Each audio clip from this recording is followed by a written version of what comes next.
রাস্তার এক কোণে বসেছিল একটা মেয়ে, মুখে ক্লান্তি, চোখে অনাহারের ছাপ। হাত বাড়িয়ে বলল, ভাইয়া একটু সাহায্য করেন, অনেকদিন কিছু খাই নাই। চারপাশ দিয়ে মানুষ যাচ্ছে, কিন্তু কেউ তার দিকে ফিরেও তাকাচ্ছে না। ঠিক তখনই একটা দামি গাড়ি এসে তার সামনে থামল। গাড়ি থেকে নামল এক ভদ্র পরিপাটি পোশাক পরা যুবক। কিছুক্ষণ চুপচাপ মেয়েটার দিকে তাকিয়ে থেকে সে বলল, টাকা লাগবে? মেয়েটা একটু চমকে উঠে বলল, জি, খুব দরকার। যুবক হালকা হেসে বলল, টাকা তো পাবা, কিন্তু তার আগে তোমাকে একটা কাজ করতে হবে। মেয়েটা দ্বিধায় পড়ে গেল। কি কাজ?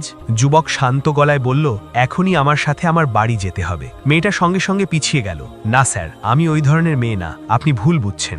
যুবক একটু গম্ভীর হয়ে বলল, ভুল বুঝছি কিনা সেটা তুমি ঠিক করো। তুমি চাইলে এখানেই বসে থাকতে পারো আর কষ্ট পেতে পারো, অথবা আমার সাথে চলো, তোমার জীবনটাই বদলে যেতে পারে। মেয়েটা চুপ করে গেল। ক্ষুধা আর অসহায়ত্ব তাকে ভাবতে বাধ্য করল।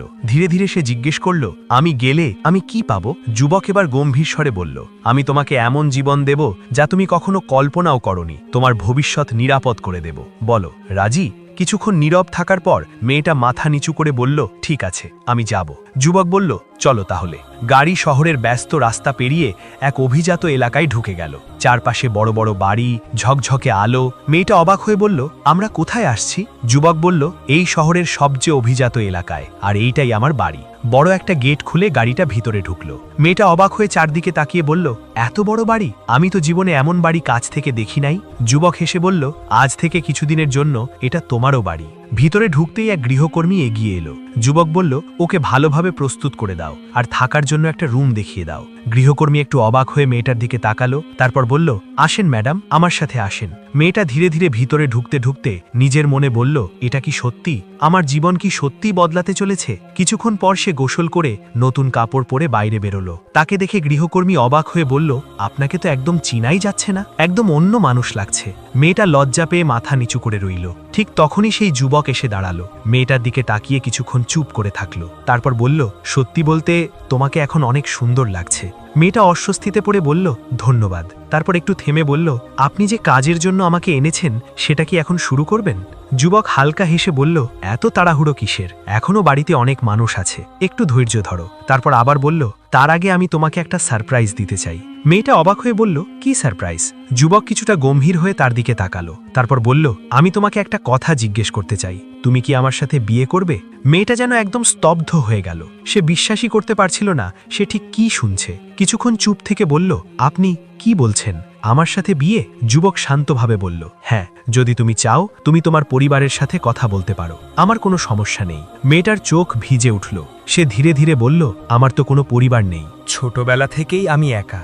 যুবক একটু নরম হয়ে বলল, আমি তোমার কষ্ট বুঝি, আর আমি চাই তুমি আর একা না থাকো। আমি সত্যি চাই তুমি আমার জীবনের অংশ হও। মেয়েটা দ্বিধায় পড়ে গেল। সে বলল, কিন্তু এটা তো ঠিক না, আমাদের তো শুধু এক রাতের কথা ছিল।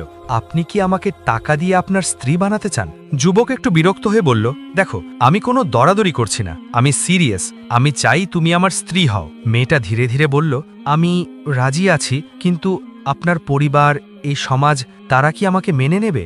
আমি তো একটা রাস্তার মেয়ে। যুবক আত্মবিশ্বাসী গলায় বলল, তুমি এসব নিয়ে ভাবো না, আমার জীবনের সিদ্ধান্ত আমি নিজেই নিই, কেউ এখানে হস্তক্ষেপ করতে পারবে না। শুধু তুমি বলো, তুমি রাজি কিনা? কিছুক্ষণ চুপ থেকে মেয়েটা চোখ বন্ধ করে বলল, হ্যাঁ, আমি রাজি। যুবকের মুখে হাসি ফুটে উঠল।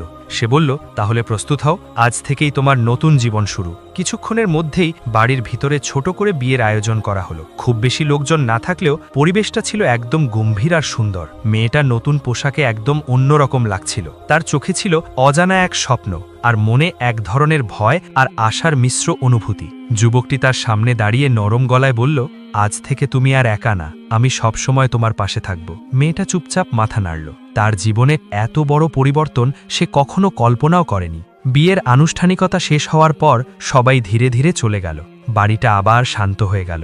মেয়েটা একটু লজ্জা পেয়ে বলল, আমি ভাবতেও পারিনি আমার জীবনে এমন দিন আসবে। যুবক হেসে বলল, এখন থেকে অতীত ভুলে যাও, তোমার জন্য নতুন একটা জীবন অপেক্ষা করছে। তারপর একটু মজা করে বলল, আর একটা কথা, এখন থেকে আমাকে স্যার বলে ডাকবে না, আমি এখন তোমার স্বামী। মেয়েটা লাজুক হেসে বলল, ঠিক আছে, আর বলবো না। রাতটা কেটে গেল নতুন এক অনুভূতির মধ্যে দিয়ে। পরদিন সকালে মেয়েটা খুব ভোরে উঠে ঘরটা গোছাচ্ছিল। সে যেন নিজের নতুন জীবনের সাথে নিজেকে মানিয়ে নেবার চেষ্টা করছিল। ঠিক তখনই যুবকটি প্রস্তুত হয়ে বাইরে যাওয়ার জন্য দাঁড়ালো। মেয়েটা অবাক হয়ে বলল, এত সকালে কোথায় যাচ্ছেন? যুবক একটু অপ্রস্তুত হয়ে বলল, একটা খুব জরুরি কাজ পড়ে গেছে, আমাকে কয়েকদিনের জন্য শহরের বাইরে যেতে হবে। হঠাৎ করে সিদ্ধান্ত নিতে হয়েছে, তাই তোমাকে আগে বলতে পারিনি। মেয়েটার মুখটা একটু মলিন হয়ে গেল। সে বলল, আমাদের তো মাত্রই বিয়ে হয়েছে, আপনি একটু পরে গেলেও পারতেন। যুবক বলল, আমি বুঝতে পারছি, কিন্তু কাজটা খুব জরুরি। তবে তুমি একদম চিন্তা করো না, আমার এক খুব কাছের বন্ধু আজ বিদেশ থেকে আসছে, সে এই কয়েকদিন এখানে কাটবে, তুমি শুধু ওর খেয়াল রেখো। মেয়েটা ধীরে ধীরে বলল, আপনি তো তাড়াতাড়ি ফিরে আসবেন তাই না? যুবক আশ্বাস দিয়ে বলল, হ্যাঁ, যত দ্রুত সম্ভব ফিরে আসব। কিছুক্ষণ পর সে বাড়ি থেকে বেরিয়ে গেল। বিশাল বাড়িটা আবার নীরব হয়ে গেল। মেয়েটা একা দাঁড়িয়ে ভাবতে লাগলো, এই নতুন জীবনে সে আসলে কতটা নিরাপদ। সেই দিন দুপুরের দিকে হঠাৎ দরজায় কলিং বেল বেজে উঠল। মেয়েটা দরজা খুলতেই সামনে দাঁড়ানো এক যুবক হেসে বলল, হ্যালো, আমি রাফি, তোমার স্বামীর খুব কাছের বন্ধু। মেয়েটা একটু অবাক হয়ে বলল, ও, ভিতরে আসুন। রাফি ভিতরে ঢুকে চারদিকে তাকিয়ে বলল, বাহ, বেশ সুন্দর বাড়ি তো, কিন্তু তোমাকে একা রেখে সে কোথায় গেল? মেয়েটা হালকা স্বরে বলল, জরুরি কাজে কয়েকদিনের জন্য বাইরে গেছে। রাফি একটু হেসে বলল, নতুন বিয়ে আর এমন সময় স্ত্রীকে একা রেখে যাওয়া বিষয়টা কিন্তু ঠিক না। এত বড় বাড়িতে একা থাকতে তোমার ভয় লাগবে না? মেয়েটা কিছুটা অস্বস্তি নিয়ে বলল, না, তেমন কিছু না। রাফি একটু কাছে এসে নরম গলায় বলল, যদি কখনো ভয় লাগে আমি তো আছি, গল্প করে কথা বলে সময় কাটিয়ে দিতে পারবো। মেয়েটা কিছুক্ষণ চুপ করে থেকে বলল, ঠিক আছে, আপনি বিশ্রাম নেন, পথটা নিশ্চয়ই অনেক ক্লান্তিকর ছিল। রাফি হেসে বলল, ঠিক বলেছ, তবে তোমার সাথে গল্প করতে পারলে ক্লান্তিটাও কেটে যাবে। মেয়েটা তখনও বুঝতে পারছিল না তার জীবনের এই নতুন অধ্যায়ে আসলে কি অপেক্ষা করছে তার জন্য। রাফি সোফায় বসে আরাম করে কথা বলছিল, আর মেয়েটা একটু দূরে বসে শুনছিল। ধীরে ধীরে কথার পরিমাণ বাড়তে লাগলো। রাফিবার বিদেশের গল্প, জীবনযাপন, নানা অভিজ্ঞতার কথা বলতে লাগলো। মেয়েটা মুগ্ধ হয়ে শুনছিল, কারণ এমন জীবন সে আগে কখনো কল্পনাও করেনি। রাফি হঠাৎ বলল, তুমি জানো, তুমি এই বাড়িতে আসার আগেও আমি অনেকবার এসেছি, কিন্তু আজ বাড়িটা অন্য রকম লাগছে। মেয়েটা অবাক হয়ে বলল, কেন? রাফি একটু হেসে বলল, কারণ আজ এখানে তুমি আছো। এই কথাটা শুনে মেয়েটা কিছুটা অস্বস্তি অনুভব করল, কিন্তু কিছু বলল না। সে বিষয়টা এড়িয়ে যেতে চাইল।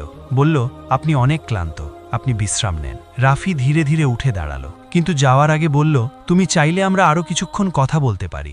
একা একা তো তোমারও খারাপ লাগছে তাই না? মেয়েটা একটু থেমে বলল, হ্যাঁ, একা লাগছে। এরপর তারা আবার কথা বলতে শুরু করলো। সময় যেন কিভাবে কেটে যাচ্ছিল কেউ খেয়ালই করছিল না। ধীরে ধীরে তাদের মধ্যে একটা অদ্ভুত ঘনিষ্ঠতা তৈরি হতে লাগলো। পরের দিন সকালেও একইভাবে তাদের কথা চলতে থাকলো। রাফি ইচ্ছা করেই মেয়েটার কাছাকাছি থাকার চেষ্টা করছিল। সে কখনো হাসি ঠাট্টা করছিল, কখনো মজা করে কথা বলছিল, আর মেয়েটাও ধীরে ধীরে সেই কথাগুলোতে অভ্যস্ত হয়ে উঠছিল। একসময় রাফি বলল, তুমি জানো, তোমার মতো কাউকে আমি আগে কখনো দেখি নাই, তোমার মধ্যে একটা আলাদা আকর্ষণ আছে। মেয়েটা একটু লজ্জা পেয়ে বলল, এগুলো বলার কিছু না। রাফি এবার একটু সিরিয়াস হয়ে বলল, না, আমি সত্যি বলছি, আর তুমি যদি চাও আমি তোমাকে এমন একটা জীবন দেখাতে পারি যা তুমি এখনো দেখোনি। মেয়েটা চুপ করে গেল। তার মনে তখন দ্বন্দ্ব শুরু হয়েছে। একদিকে নতুন পাওয়া সম্মান আর সম্পর্ক, অন্যদিকে নতুন এক আকর্ষণ আর প্রলোভন। রাফি ধীরে ধীরে তার কাছে এসে বলল, তুমি কি সত্যিই খুশি এই জীবনে, নাকি শুধু বাধ্য হয়ে মানিয়ে নিচ্ছ? এই প্রশ্নটা মেয়েটাকে ভেতর থেকে নাড়িয়ে দিল। সে কোনো উত্তর দিতে পারল না, শুধু চুপ করে রইল। আর ঠিক এই নীরবতার মধ্যেই তার জীবনের সবচেয়ে বড় ভুলের শুরুটা হয়ে গেল। দিন যত যেতে লাগলো, মেয়েটার ভেতরের দ্বন্দ্ব ততই বাড়তে লাগলো। একদিকে তার নতুন পরিচয়, নতুন জীবন, অন্যদিকে রাফির কথাগুলো বারবার তার মনে ঘুরতে থাকলো। রাফি সুযোগ পেলেই তার কাছে আসত, মিষ্টি কথায় তাকে প্রভাবিত করার চেষ্টা করত। একদিন বিকেলে বারান্দায় দাঁড়িয়েছিল মেয়েটা। রাফি এসে পাশে দাঁড়িয়ে বলল, তুমি জানো, তোমাকে এইভাবে চুপচাপ দেখতে আমার ভালো লাগে না, তুমি আরও অনেক কিছু পাওয়ার যোগ্য। মেয়েটা ধীরে ধীরে বলল, আমি তো এখন সবই পেয়ে গেছি, আর কি চাই? রাফি হালকা হেসে বলল, তুমি কি সত্যি মনে করো তুমি সব পেয়ে গেছ, নাকি শুধু একটা নিরাপদ আশ্রয় পেয়েছ? এই কথাটা আবারও মেয়েটার মনে প্রশ্ন তুলল। সে কিছু বলল না, কিন্তু তার চোখে স্পষ্ট দ্বিধা দেখা যাচ্ছিল। রাফি এবার আরও কাছে এসে বলল, দেখো, জীবন একটাই, এখানে যদি নিজের ইচ্ছা মতো না বাঁচো তাহলে সেই জীবনের কোনো মূল্যই থাকে না। মেয়েটা ধীরে ধীরে বলল, কিন্তু আমি এখন একটা সম্পর্কে আছি, আমি প্রতিশ্রুতি দিয়েছি। রাফি তার কথা কেটে দিয়ে বলল, প্রতিশ্রুতি? তুমি কি নিজের ইচ্ছায় সেই প্রতিশ্রুতি দিয়েছিলে, নাকি পরিস্থিতি তোমাকে বাধ্য করেছিল? এই প্রশ্নটা যেন সরাসরি মেয়েটার মনে আঘাত করল। সে কিছু বলতে গিয়ে থেমে গেল, কারণ সে নিজেও জানত তার সিদ্ধান্তটা পুরোপুরি নিজের ছিল না। রাফি সুযোগটা কাজে লাগালো। সে বলল, আমি তোমাকে দোষ দিচ্ছি না, কিন্তু তুমি নিজের সত্যিটা নিজেই জানো। কিছুক্ষণ নীরবতা চলল। তারপর ধীরে ধীরে মেয়েটা বলল, আমি জানি না আমি কি করব। রাফি নরম গলায় বলল, কিছু করার দরকার নেই, শুধু নিজের মনটা শোনো। সেই রাতেই তাদের মধ্যে দূরত্বটা অনেকটা কমে গেল। মেয়েটা নিজের ভেতরে দ্বিধার কাছে হেরে যেতে শুরু করল। সে ভুলে যেতে লাগলো তার বর্তমান সম্পর্ক, তার প্রতি রাখা বিশ্বাস। আর ঠিক তখনই তার অজান্তেই তার জীবনের সবচেয়ে বড় ভুলটা সম্পূর্ণ হয়ে গেল। কিন্তু সে জানত না এই ভুলের ফল কতটা ভয়ঙ্কর হতে যাচ্ছে। 4 দিন পর হঠাৎ করেই বাড়ির পরিবেশ বদলে গেল। দরজা খুলতেই ভিতরে ঢুকল সেই যুবক, মেয়েটার স্বামী। তার চোখে ছিল রাগ, মুখে কঠোরতা। মেয়েটা তাকে দেখে এক মুহূর্তের জন্য খুশি হয়ে উঠেছিল, কিন্তু তার চেহারা দেখে সাথে সাথেই থেমে গেল। সে অবাক হয়ে বলল, তুমি তো আরো কয়েকদিন পরে আসার কথা ছিল, হঠাৎ করে চলে এলে? যুবক ঠান্ডা গলায় বলল, হ্যাঁ, আসতে হয়েছিল, কারণ কিছু সত্যি নিজে চোখে দেখা দরকার ছিল। মেয়েটার বুক কেঁপে উঠল। সে বুঝতে পারছিল কিছু একটা ভুল হয়ে গেছে। কাপা গলায় বলল, তুমি কি বলতে চাচ্ছ? যুবক এবার সরাসরি তার দিকে তাকিয়ে বলল, আমি যা বলতে চাই সেটা তুমি খুব ভালো করেই জানো। আমাকে না জানিয়ে আমার বিশ্বাস ভেঙে তুমি কি করেছ সবকিছু আমি জেনে গেছি। মেয়েটার মুখ শুকিয়ে গেল। সে তাড়াতাড়ি বলল, না, তুমি ভুল বুঝছো। যুবক তার কথা কেটে দিয়ে বলল, একটাও শব্দ না, আমি নিজের চোখে দেখেছি, আর কিছু শোনার দরকার নেই। এই কথাটা শুনে মেয়েটা ভেঙে পড়ল। সে কান্নায় ভেঙে গিয়ে বলল, প্লিজ আমার কথা একবার শুনো, আমি একটা বড় ভুল করে ফেলেছি, আমি বুঝতে পারিনি কখন কি হয়ে গেছে। যুবক তীব্র কণ্ঠে বলল, ভুল? তুমি এটাকে ভুল বলছো? আমি তোমাকে কোথা থেকে তুলে এনেছিলাম মনে আছে? তোমাকে সম্মান দিয়েছি, পরিচয় দিয়েছি, আমার নাম দিয়েছি, আর তুমি সেই বিশ্বাসের এই প্রতিদান দিলে? মেয়েটা কাঁদতে কাঁদতে বলল, আমি সত্যি অনুতপ্ত, আমাকে একটা সুযোগ দাও, আমি সব ঠিক করে দেব। যুবক তাচ্ছিল্যের হাসি দিয়ে বলল, সুযোগ?